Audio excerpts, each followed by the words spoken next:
A serial killer is loose in Westeros, and you and I are gonna figure out who it is. I'm using the world's best AI, ChatGPT, to tell us what happens when we invite 11 Game of Thrones characters to Harrenhal. You're present at this illustrious gathering acting on behalf of King Hot Pie. Also, Hot Pie is king. Praise King, praise Pie. And the horrors have already begun when a scream echoes through the halls of Harrenhal. Everyone rushes towards the source of the noise, finding themselves in one of the shadowy corridors. There, to everyone's horror, lies the lifeless body of Ros. No, Ros died first! A knife plunges into the heart! Immediate chaos ensues, accusations fly with everyone trying to establish their alibis. The heavy doors of Harrenhal clang shut, sealing everyone inside. The message is clear. No one leaves until the murderer is found. Who has motivations for killing Ros? Definitely Littlefinger, maybe Varys. Who skipped task? God damn it, guys, do your task! Let's see where her body was found first. Ros's body is found in the Whispering Gallery of Harrenhal. The Whispering Gallery is a long curved corridor on one of the upper floors known for its unique acoustics that allow whispers at one end to be heard clearly on the other. Oh shit, was she listening to someone? The walls are adorned with ancient tapestries depicting the history of the Riverlands and House Hoare, the original builders of Harrenhal. The floor is a cold stone and high, narrow windows let in pale moonlight. Her body lies near one of these windows, casting a long, eerie shadow down the corridor. The knife in her heart glints darkly in the dim light. Let's look at the knife real quick. Bro, if it's Littlefinger's knife, I swear to God. Arya is an assassin, yes. First suspect is Mel. Reason there could only be one. We got him, guys. This place is not frequently visited during feasts, making an odd choice for someone like Ros, who thrives in more sociable settings, to be there alone. This suggests he might have been lured there or was meeting someone in secret. Oh shit. The knife is a ceremonial dirk, about 8 inches in length. That's huge, right? No one could ever expect anything to be that long, right? Come on, guys. The blade is made of gleaming Valyrian steel, a rarity, and its sharpness suggests it's been well maintained. It's not the fucking cat's paw dagger, is it? The hilt is intricately designed, featuring a pommel made of polished obsidian. Black as the deepest night. Engraved on the hilt are twining vines? That makes me think of roses leading down to the crossguard where 2 lions? What the fuck? Wait. The handle is wrapped in fine crimson leather, and the entire knife seems to be a piece that signifies wealth and status. This is too obvious, right? That's pretty fucking sus, but there's no way Tywin and Tyrion would be that stupid, right? That room sounds like a place Varys would like to be at. Maybe he didn't want anyone else to know about it. I'm with you. Or Littlefinger. Let's question Tywin first. Tywin Lannister, always poised and unflappable, raises an eyebrow as you approach him. He stands tall in his richly embroidered doublet, his hands clasped behind his back. You wish to speak with me? He inquires, his voice deep and authoritative. Lord Tywin, Ros was found murdered with a knife bearing a striking resemblance to those favored by House Lannister. Can you account for your whereabouts during the time of her murder? I was in the Grand Hall discussing the financial affairs of the realm with Lord Baelish. The man has a mind for numbers, I'll give him that. He was the master of coin at one point. He pauses, letting his gaze linger on the knife. As for the knife, many in the realm possess similar ones, and many more would like to frame my house for their personal gain. I had no quarrel with the girl. We say, have you seen this particular knife before? And is there anyone who can vouch for your alibi? So he was talking with Baelish? That's weird already, no? Tywin says, I own many knives, but that one is not familiar. Littlefinger can confirm our discussion, as can a few servants who were attending to us. And as for Ros, I saw no value in her alive or dead. She was simply a pawn in the game of others. Jeez. His eyes narrow slightly. You do well to look at those who had more personal ties or vendettas with her. I feel like we have to question Littlefinger now. Peter, Littlefinger, Baelish, known for his sly grin and sharp wit, observes you carefully as you approach. The slight smirk on his face, so often present, doesn't waver. His attire is as usual elegant but not ostentatious, blending in while still exuding a certain charm. Lord Baelish, Lord Tywin mentioned he was discussing the realm's financial affairs with you during the time of Ros's murder. Can you confirm this? Ah, yes. Lord Tywin and I were deep in conversation about the crown's debts and potential investments. An enlightening discussion, I must admit. His eyes twinkle with mischief. But if you're wondering if that places him away from the scene, it indeed does. I'm curious, Lord Baelish. What was your relationship with Ros? You have a history with her, do you not? His smile fades slightly. Ooh, we got his ass! Ros was once in my employ in King's Landing. She had ambition, I'll give her that. But our past diverged when she started playing her own games. As for our current relationship, we had none. I haven't spoken to her in a while. It's tragic what happened, but the world of politics and power isn't kind to those who overreach. What do you know about the knife? Have you seen it before? A beautiful piece, isn't it? But I can't say I recognize it. Valyrian steel with a Lannister design, but that doesn't necessarily mean it belongs to a Lannister. There are plenty in the realm who would love to have such a blade in their possession. He leans in, slightly lowering his voice. And there are those who would use such a weapon to divert attention. It's all about the chaos, my friend. A ladder for some, a pit for others. Oh, fuck! He hit us with the chaos as a ladder speech! So we asked Arya. I did see Roz earlier in the evening. She seemed to be in a hurry, and she was headed towards the stairs. I didn't think much of it at the time. What? Mel, I saw a shadow moving quickly up the stairs, but I cannot confirm most of her. Shadows and flames often speak in riddles. Olenna said, I saw the girl, yes. She was speaking with Varys. Varys? Near the foot of the stairs. They seemed deep in conversation. Then she ascended alone. Ooh, should we talk to Varys? When questioned about the conversation with Roz, he replied, Ah, the lovely Roz. She had a question about some old acquaintances from King's Landing. We chatted briefly, but then she mentioned she had a private meeting and excused herself. Shit. Marjorie says, I didn't see her go upstairs, but I did see her talking with Varys. They seem to be discussing something secretive. As the evening progresses, you suddenly keep an eye on both Littlefinger and Varys. Their movements and interactions become a focal point of your observation. We might miss the killer by focusing on them, though. Littlefinger is his usual self, talking to Varys guests, always with that sly smile. He occasionally glances your way, perhaps sensing your watchful gaze. He frequently talks to various nobles and ladies present, his words always honeyed and his demeanor charming. Every so often, he retreats to a quiet corner with someone, whispering and then sharing a laugh or nod of understanding. He avoids being alone, always surrounded by people, always in plain sight. He's baiting us! He's fucking baiting us!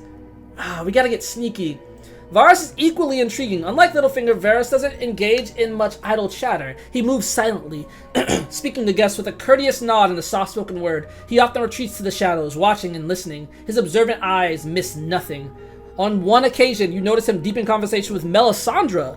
Their exchange seems intense, but it's hard to discern from a distance. Night deepens, and the atmosphere in Harrenhal becomes more somber. Some guests retire to their rooms, while others gather in small groups discussing the grim events of the evening. Suddenly, there's a loud commotion near the Godswood. There's Godswood in Harrenhal? A group rushes towards the sound, and you follow closely. Another body has been discovered. This time it's Melisandre! She's lying near the heart tree, her red robes contrasting starkly with the pale weirwood. There's a mark on her neck, as if she's been strangled. Besides her is a vial. Its contents spilled. It seems the evening's horrors are far from over. Okay, bro, it's Varys. Varys was talking to Mel. Varys dislikes her because of the magic so intense. Ooh, that's true. Varys hates magic. Varys spoke with both. You're right. Varys spoke with both victims. All right. Should we just call Varys out? I'm about to call Varys out. It says she was strangled, but there's a vial. Let's investigate the vial first. You approach Melisandre's body cautiously and kneel to inspect the vial beside her. It's a small, ornate glass container with traces of dark, thick liquid at the bottom. The vial itself seems quite old, with the wax seal that's been broken. Remembering the priestess's penchant for potions and— Wait, yeah, why is she fucking dead? She can't die to— She's supposed to be poison resistant. Remembering the priestess's penchant for potions and magical concoctions, you take a careful sniff of the residue. It has a sharp, acrid scent. You ponder whether it might be some form of poison. The strangulation marks on Melisandre's neck could be a ruse to divert attention from the actual cause of death. To confirm your suspicions, you decide, why is Sam here? The fuck? Decide to consult with someone more knowledgeable. The wisest choice in this case being Sam Tarly. Upon presenting the vial to Sam, he looks closely at it and sniffs the residue. Sam, it's strange. This smells like a shade of the evening. A potion made from the black bark trees of Koth. Shit, what? It's known to give visions and heightened senses, but in large quantities combined with other substances, it can be lethal. Would Melisandre consume such a potion willingly? It's hard to say. The Red Priestess had her own beliefs and rituals, many of which are mysterious to us. However, if someone knew she'd be inclined to drink it and tamper with the vial beforehand, it could be a way to poison her without arousing suspicion. This adds another layer of mystery. I mentioned to Sam that Mel was rumored to be poison resistant, though. She didn't react after drinking poisoned wine. Sam ponders this information for a moment, rubbing his chin thoughtfully. You're right, there were tales about her drinking poisoned wine and dragonstone and suffering no ill effects, but every substance is different, and even someone with resistance to one poison might not be immune to all. That actually kind of makes sense. Plus, resistances can be circumvented, given the right mixtures of preparations. He pauses deep in thought. However, if she truly was poisoned, the strangulation marks on her neck would have to be a deliberate misdirection. It's also possible that someone tried to poison her, and finding it ineffective, resorted to physical violence. I like that theory. So either someone didn't know of her resistance and tried to poison her, or knew about it and used it to confuse the matter further. Wait, this is actually kind of smart. Exactly, this isn't a simple murder. The killer is cunning and seems to have a deep understanding of their targets. She was scheming with Olenna earlier, and Olenna is known to use poison. Oh shit, wait, yeah, her, Mel, Arya, Olenna, and Marjorie were talking. Roz and Mel are the... I don't think Oberyn... Well, Oberyn does use poison, though. I don't see any link to Oberyn, though, right now. I feel like Varys is a good option here, or, like, maybe Elena? Let's highlight, like, let's say these are our suspicions. You think Varys? Varys prime suspect? Alright, we'll do, like, blue for our prime suspect. He hates magic users. He's been seen with both victims right before they died. I'm with you. Let's fucking take Varys to the side. Taking a few guards with you for security, you approach Varys, who is currently speaking with Olenna. Noticing your determined approach and the guards flanking you, the spider's ever-present serene expression falters just a tad. We got him, boys! Lord Varys, I'd like to speak with you in private. Please accompany us. Varys, of course, he replies, offering a slight bow to Lady Olenna before following. The smirk he gives suggests he expected this. You lead him to a private chamber in Harrenhal, ensuring the guards stand outside, allowing for a private conversation, but ensuring you can't easily leave. I want to discuss your interactions with both Roz and Melisandre this evening. Both met untimely ends, and both were speaking with you not long before their deaths. Exactly. He sighs lightly. Intrigues and whispers often lead my way. As for Roz, she was curious about certain individuals in King's Landing. Who? It was a brief conversation, and she moved on. As for Melisandre, our conversation was theological, you might say.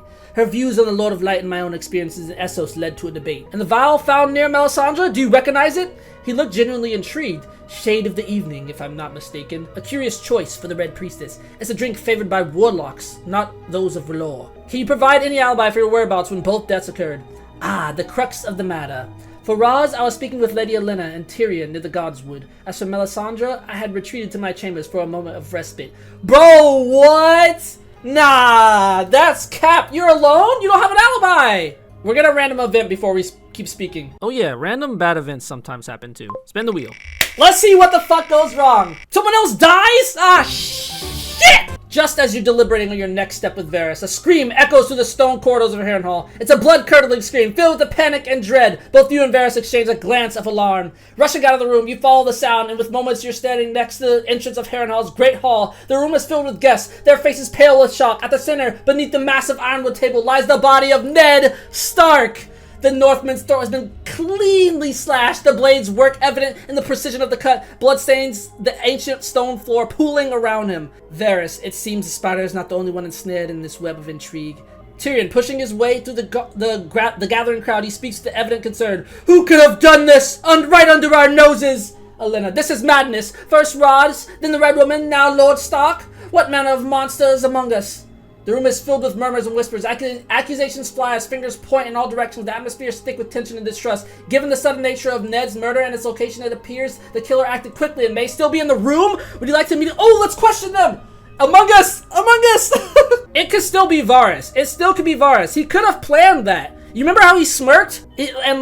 He was like, oh, I'm gonna get taken away. This literally could have been part of his plan. He's like, oh, he's gonna take me away. Maybe he has an accomplice, and they killed Ned while he was away to get the heat off him. So you said speak with Olenna next. Let's definitely speak with Olenna. If she dies, speak with Varys and see if they say the same thing. Wait, who all is in the room? Who all is in this room? In the Great Hall, amidst the chaos and the fear following the discovery of Ned Stark's body, you quickly scan the room to determine who's present. Tyrion, Olenna, Arya, Tywin, Marjorie. Wait, what?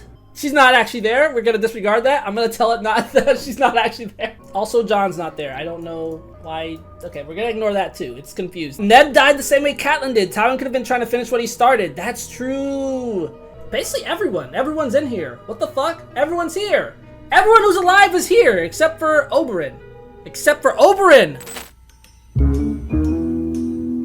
Let's remember that Oberyn wasn't here. Let's question Olenna. Where were you when Ned Stark was killed? Olenna, I was in the gardens, taking a moment to enjoy what little beauty Harrenhal has to offer. Marjorie was with me, though it seems beauty isn't the only thing one finds in these gardens these days, she adds, alluding to the previous death of Roz. Did you hear anything unusual? Other than the unfortunate decibel of that scream? No. But I will tell you, I've been to many feasts, many gatherings, but this is a level of chaos I've not seen in a long time. Did you notice any tension between Ned Stark and any of the guests? Ned Stark? The man was as honorable as they come. Few had any real grievances with him, though in a nest of vipers even the most noble are at risk. Any idea who might be behind this? If I did, do you think I'd keep it to myself? I have no love for games of murder. She does. But I'll tell you this, keep a close eye on everyone. Trust is a rare commodity in places like this. Y'all think it's still Varys? Ah, the spider, always weaving his webs and spreading his little whispers.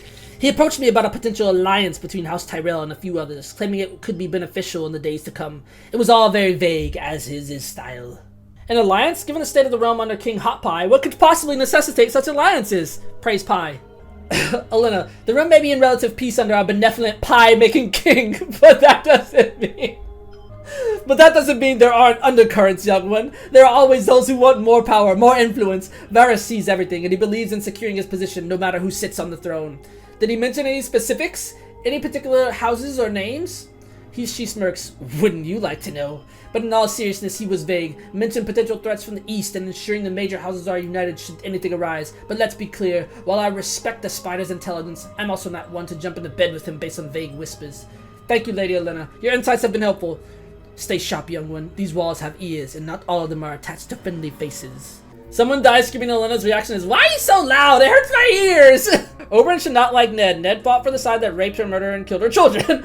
Well, that's true. That's true. I don't think he would hate him so much, but he could have a little bit of a vendetta against him. You're right. Should we wait? Let's just bring Varys with us. I'm still sus of him, but what if he kills us? What if it's him and Oberyn, and then we get outside alone and we fucking die? I'm not clear on Varys. I keep switching how I say it. Varys or Varys? What do y'all say? Var or Va? Ver. Guided by the dim torchlight of Harrenhal's stone corridors, you and Varys set out to find Oberyn Martell, the Red Viper of Dorne. The air grows colder as you venture deeper into the castle's interior. After some searching, you finally locate Oberyn in one of the smaller chambers, engaged in a passionate discussion with Arya Stark. Why are they talking? Oberyn, it's not about vengeance, Arya, it's about justice. What?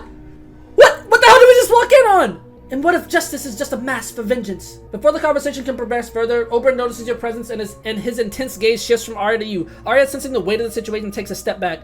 Prince Oberyn, I'd like a word. What were they fucking just talking about? Oberyn, his curiosity piqued. Of course, what brings you here? Given recent events, I'm questioning all the guests to piece together what happened. Where were you when Ned Stark was killed? I was here discussing matters with Arya. The topic of our family's past and pursuit of justice arose.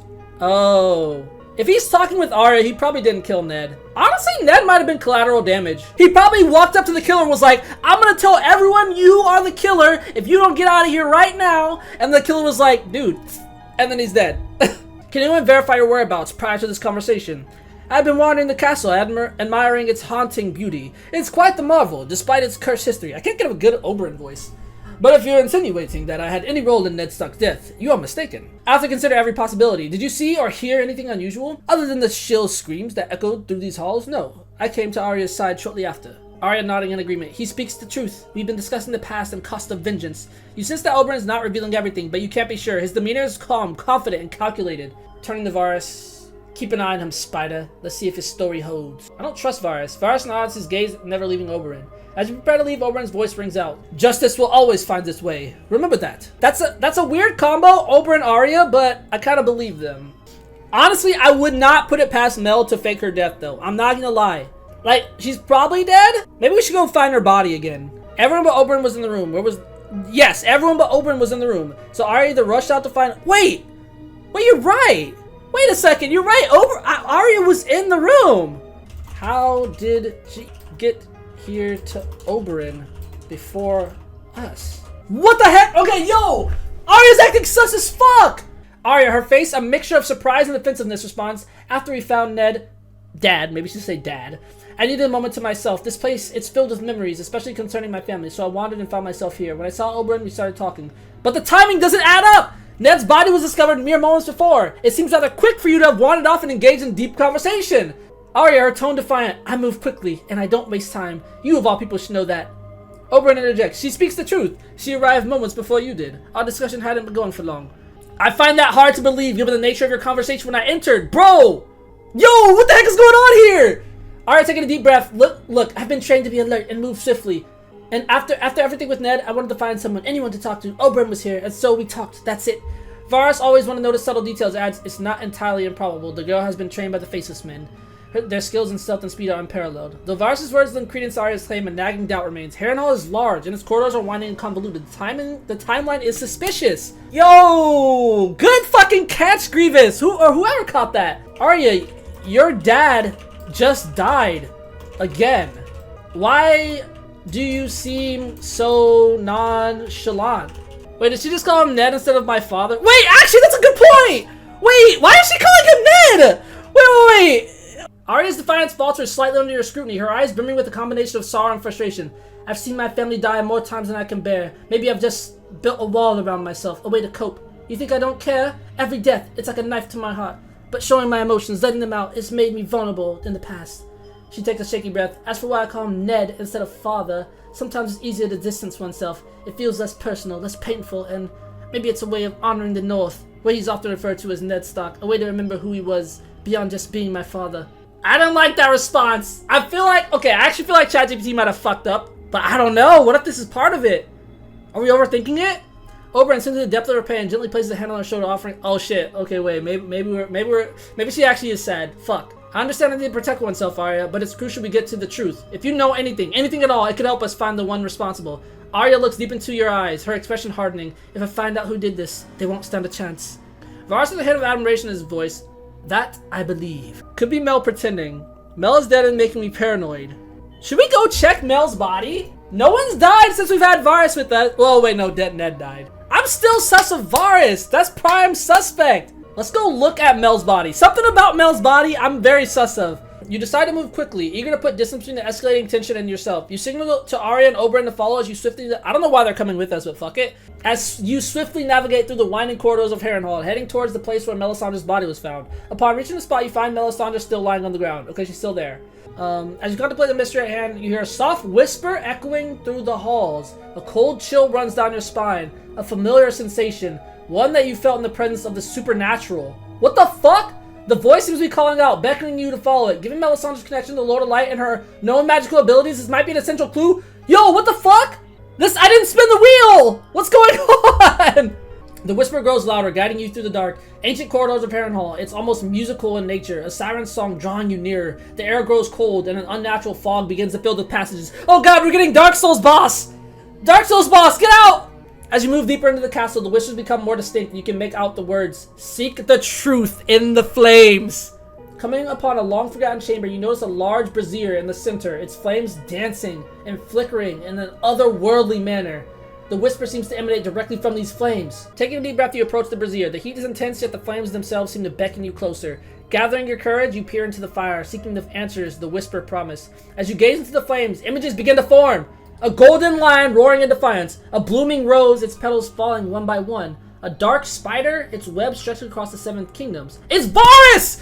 Bro, it's Varys! A fierce wolf protecting his pack. That's Arya. A mockingbird singing a sweet, deceptive song. Okay, obviously, Lannisters doing something. Tyrells dying. Maybe Marjorie or Olenna dies next. A dark spider, that's obviously Varys. Ooh, does that mean he's doing bad shit or just like he's learning more? A fierce wolf protecting his pack. I think that's just Arya or maybe even Ned. A mockingbird, obviously Littlefinger. The visions fade and the room returns to normal. The whisper is gone.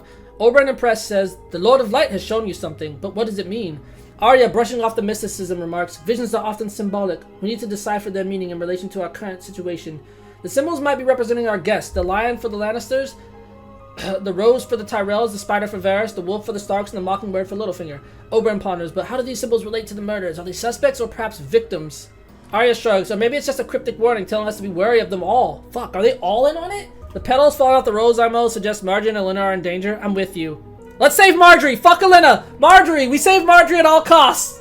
That is our prime directive! Marjorie and Olenna both fit the victim pattern too.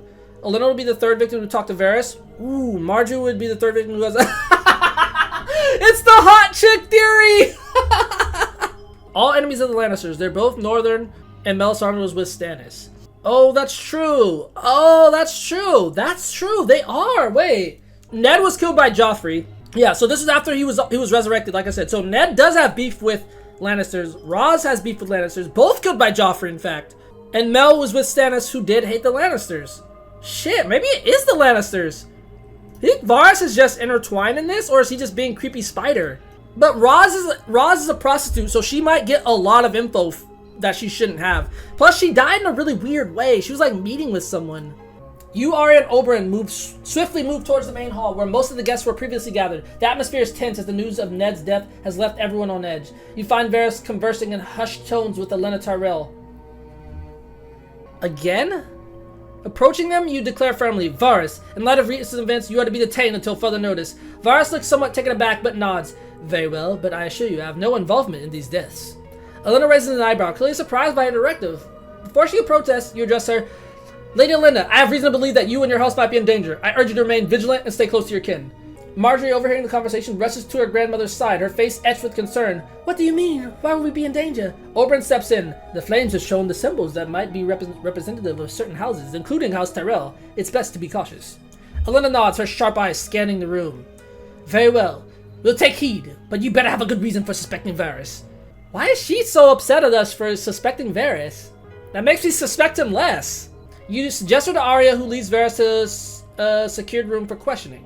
You now have Varys detained, and the Tyrells are on high alert. There are still many pieces of the puzzle, and the evening is far from over. Let's spin the wheel. We got terribly stinky!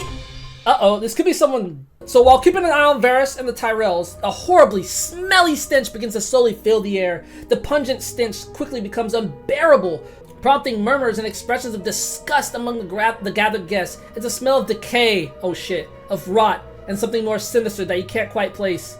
Marjorie, covering her nose with her handkerchief, exclaims, What is that horrid smell? Wait, hold on. What is that horrid smell? It's like nothing I've ever encountered. Lady Olenna, always want to maintain composure, observes her surroundings keenly. It's not just unpleasant, it's purposeful. Someone or something is causing this. Tywin Lannister, ever the pragmatist, suggests perhaps something is wrong with Harrenhal's plumbing or sewage system? Seems like a weird guess, Tywin, when everyone's dying.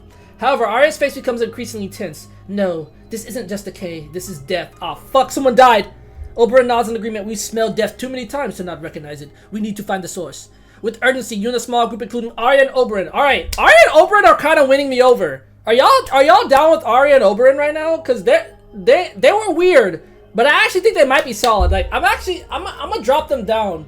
I'm dropping them down off my like suspicious list. This is like pretty badly color coordinated, but red is dead, yellow is suspicious, blue is prime suspect, and white is like neutral. Like you seem fine. With urgency, you and a small group, including Arya and Oberyn, follow the stench's trail. It leads you to a previously unnoticed doorway behind a draped tapestry. As you push open the door, the smell becomes almost suffocating. The room beyond is dark, save for a single candle burning on a table. In the dim light, you see a figure lying motionless on the floor, surrounded by a circle of peculiar symbols drawn in what looks like blood. What the fuck? The symbols emit a faint, eerie glow. Approaching cautiously, you identify the figure as Melisandre. What? Bro, I'm actually creeped out right now. What the fuck is going on? What? What is happening? Well, what was she already dead? On closer inspection, you realize that it's not a body, but a lifelike effigy made of wax? Next to the effigy on the table lies an open book with pages filled with runes and incantations. A particular passage is marked referencing a ritual to communicate with the dead and a warning about the foul stench that would accompany the summoning. Wait, what the fuck is going on, yo? I am so confused. Arya, drawing her blade, whispers, someone's trying to communicate with Melisandre's spirit. Oh, okay. Okay, honestly, that freaked me out. That was really creepy. Oberyn looks grave. Necromancy is dark and a forbidden magic. Whoever is dabbling in it has dire intentions. Okay, well, it's not Oberyn, it's not Arya. Almost certainly. I'm actually close to hard clearing them. Arya and Oberyn, man, they're homies. Yo, what if it's them, though? What if it's them? And we're getting played. You, Arya, and Oberyn begin a thorough examination of the room, trying to pick up on any clues that might indicate the identity of the individual or individuals behind this dark ritual. The book. The tome filled with dark incantations and rituals. I keep thinking of the Skyrim thing where it's like spells, incantations that you can find or whatever, I can't remember. The tome filled with dark incantations and rituals. It's old and weathered. Several pages are bookmarked, but one in particular stands out. It details a ritual to communicate with the dead, but requires the use of an effigy of the deceased and the essence of their life, perhaps the vial. There's a faded insignia on the book's cover, but it's hard to identify. The effigy. The wax figure of Melisandre is eerily lifelike. Upon closer inspection, you find a small puncture on its wrist. It's possible that the essence in the vial was injected here. Surrounding symbols. The symbols drawn in the blood are a mix of runes, some of which Oberyn recognizes. These are ancient symbols used by various cultures for protection, invocation, and banishment. Someone well-versed in old magic has been here. Who besides Mel? Footprints. There's footprints?! There are faint footprints on the floor leading to and from the circle, but there's smudge, making it hard to distinguish. Ah, shit. However, a tiny fragment of the purple cloth is caught on a nail.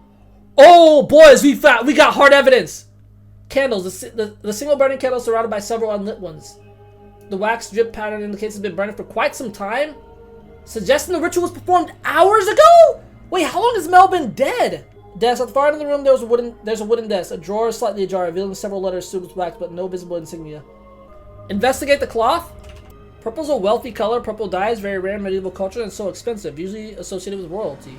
I mean, honestly though, it could be Tyrell's though. Oh shit, it is the Tyrells. Upon inspecting the guests, 3 individuals are found to be wearing purple, or shades of it. Marjorie, Olenna, and Littlefinger. So Marjorie is wearing a flowing purple gown adorned with golden rose patterns, a nod to House Tyrell's sigil. Upon closer inspection, however, the gown seems to be in perfect condition with no visible tears or patches. Okay. Olenna, the Queen of Thorns, has always had a taste for the lavish. Today, she's donning a deep purple shawl draped over her shoulders. A quick inspection reveals that it, too, is in impeccable condition. Littlefinger. His outfit, as always, is a mix of sophistication and subtlety. The main attire is dark, but he has a purple scarf wrapped around his neck. On a closer look, a small patch of the scarf seems frayed. It matches the fragment. It's Littlefinger! We had it at first! Given the state of decomposition on Mel's body and the ambient temperature of the Harrenhal, it's surmised that she's been dead for at least 5 to 6 hours? Shit. With the evidence in hand, you approach Peter Baelish, his ever-present smirk slightly faded as he senses the gravity of the situation. You begin. Littlefinger, we found this fragment of purple cloth near the ritual site where Melisandre's effigy was placed. It matches your scarf quite precisely. Care to explain? Peter calmly touches the frayed end of the scarf, not betraying any surprise. Interesting. I have many scarves, and this particular one has seen better days. As for how a fragment ended up there, I cannot say. Arya, her tone icy, cuts in. With all the plotting and scheming you've done, it wouldn't surprise me if you had a hand in this dark magic. Littlefinger raises an eyebrow, his smirk returning. I'm a practical man, my dear Stark. While I've often used information and whispers to my advantage, dabbling in dark rituals and magics, that's not my style. Who the fuck does magic stuff? There's no one else here besides Mel. I'm really confused. You press further. What were you doing in the hours leading up to Melisandre's discovery? He thinks for a moment. I was mostly in my quarters. A few guests, including Lady Olenna and Varys, came to discuss matters of mutual interest. You can ask them. Oberyn, eyeing him suspiciously, adds, You've always had a talent for being in the middle of chaos. Can you vouch for your whereabouts at all times? Baelish chuckles. Unfortunately, I don't have an alibi for every moment, but I can assure you, I have no reason to harm Melisandre. Her beliefs and methods never concern me. You assign a few of the castle guards to discreetly shadow Littlefinger and Varys, ensuring that their movements and interactions are monitored. It's crucial not to tip them off that they're under surveillance, so the guards are advised to maintain a distance to keep them in sight at all times. It's gonna be hard. You rush towards the source of the scream, flanked by Arya, Oberyn, and Marjorie. Bursting into one of the rooms, you're met with a terrifying sight. Tywin Lannister lays motionless on the floor, his eyes wide in terror. Beside him, a goblet is overturned, its contents spilled onto the floor. The bitter scent that you've come to associate with poison lingers in the air. Someone's poisoned the fuck out of these people. Arya's gaze darts around the room, looking for any sign of a killer. Marjorie, face pale, murmurs, another one, and in such quick succession. Olenna, upon seeing her former ally Tywin in such a state, shakes her head. The games never end, do they? Wait, where the fuck is Littlefinger? The guards you had signed to watch Littlefinger and Varys quickly report back. Well, yeah, they were tailing them. One of them says I was tailing Littlefinger. He was in the library speaking with one of the maids. I believe he was trying to gather information or perhaps just trying to charm her, as he often does. When the scream was heard, he seemed genuinely shocked and made his way here immediately. Fuck! Littlefinger's cleared? Okay, what about Varys? The other guard chimes in. Varys was in the courtyard, seemingly lost in thought. He wasn't with anyone, but he had that far-off look he often gets. When the scream echoed, he too made haste. Fuck! Our prime suspect is cleared from a murder. Oh, boys, we're dog shit detectives! You carefully approach the spilled goblet, ensuring not to contaminate the area around Tywin's body. The residue in the goblet seems to have a slight iridescent sheen, and the odor emanating from it is faintly familiar, the same as from the poison that claimed Melisandre. I'm starting to think it's fucking Oberyn. You might be fucking right. Varys, Littlefinger, Tyrells, Lannisters, and Starks. Or the Tyrells are playing everybody and growing strong. Some plants are poisonous. That's actually a good point. Crouching down, you take a closer look. There are faint lip marks on the rim, suggesting Tywin drank from it willingly. Olenna, watching from a distance, comments, In our world, wine is often a weapon, and it seems someone is using it expertly. Olenna, you're fucking sus! Oberyn, eyes narrowed, muses 2 deaths by poison in such a short span. Someone here has a taste for the subtle art of toxins. Wait, Oberyn's here. Where was he, though? Was he with us the whole time? Arya carefully examines the goblet's exterior, her fingers running over its surface. There's a crest here, she notes, pointing to a small, almost imperceptible sigil at the base. It's a mockingbird? The mockingbird is obviously... Could it be a frame job, or is it a taunt? Marjorie wonders aloud. Littlefinger's cutting, but he wouldn't be bold enough to do that. Where was Oberyn this whole time? Oberyn and Olenna are both experienced with poisons. They are! Is it Oberyn and Olenna, the O team? Yes, Oberyn has been with you and Arya since Ned's discovery. Okay, Oberyn's been with us. Fuck. Let's spin the wheel.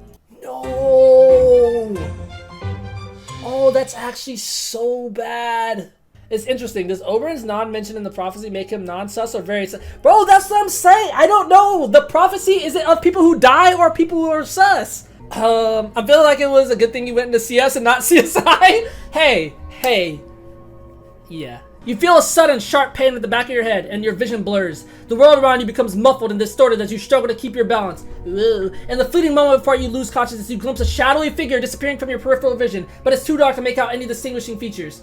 When you finally come to, you find yourself bound to a chair in one of Harrenhal's many secluded chambers. The room is dimly lit by a single candle, casting eerie shadows on the walls. Your head throbs in pain, ow! And you take a moment to gather your bearings. A faint whispering sound comes from the outside the chamber door, but it's too muffled to discern any words. There's a small window high above, but it's out of reach. Beside you on a table are your personal effects, including a dagger you had with you. What do we fucking do? We're tied to a chair. You shift suddenly in the chair, testing the ropes that bind you. They're taut, but after a few moments of wriggling, you notice that the rope around your wrist has a bit more slack than the left.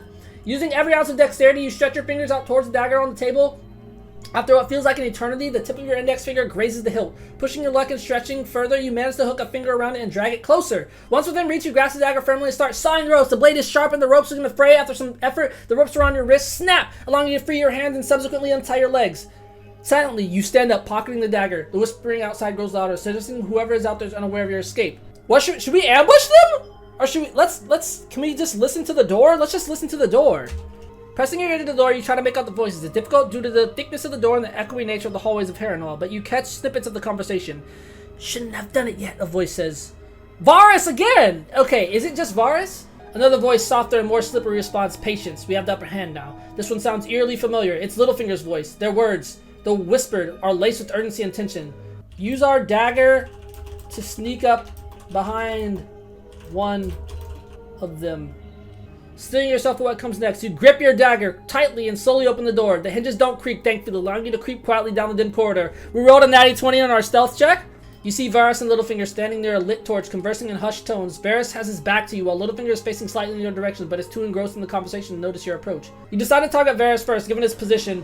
As you're almost upon him, you lunge forward, placing the dagger's edge against his throat. Move or shout, and he dies. You hiss loud enough for Littlefinger to hear, but quiet enough not to alert anyone else. Littlefinger's eyes widen in shock, and he freezes, crafty demeanor faltering for the first time. Varys, ever calm, tilts his head slightly. It seems the tables have turned. Drawing upon the urgency of the situation, you call out, Arya, Oberyn, I need you now! Within moments, footsteps echo down the corridor. Arya appears first, her slim figure wielding needle, while Oberyn follows closely behind, his gaze intense and piercing. Seeing the situation, they quickly close in, placing themselves strategically around Littlefinger to ensure he doesn't try anything. Arya's gaze is cold and unyielding. What's going on? Caught these two conspiring, you explain, nodding towards Varys and Littlefinger.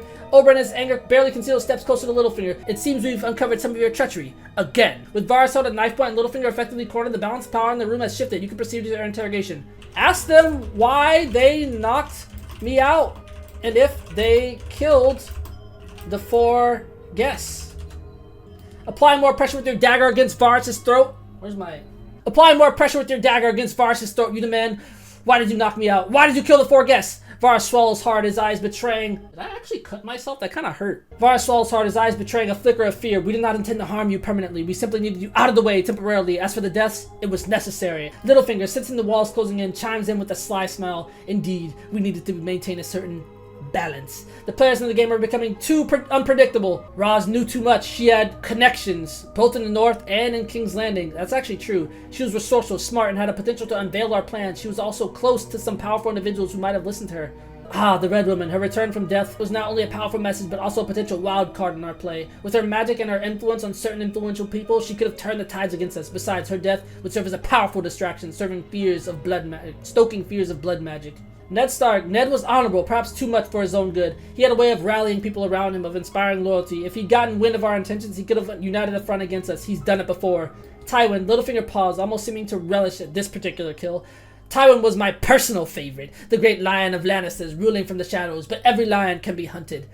His death was twofold, to remove a formidable opponent from the board and to sow chaos within the Lannister ranks. With Tywin gone, the Lannister legacy is destabilized, their alliance has become more fragile, and their grip on power is weakened. It makes the ground fertile for new leaders to rise. Their words hang heavily in the air. The audacity and depth of their plotting is staggering. Every depth, every move was calculated to position them at the pinnacle of power in Westeros. I do another kind of party with Game of Thrones characters in this video right here. Spoiler, there's definitely murder in this one too.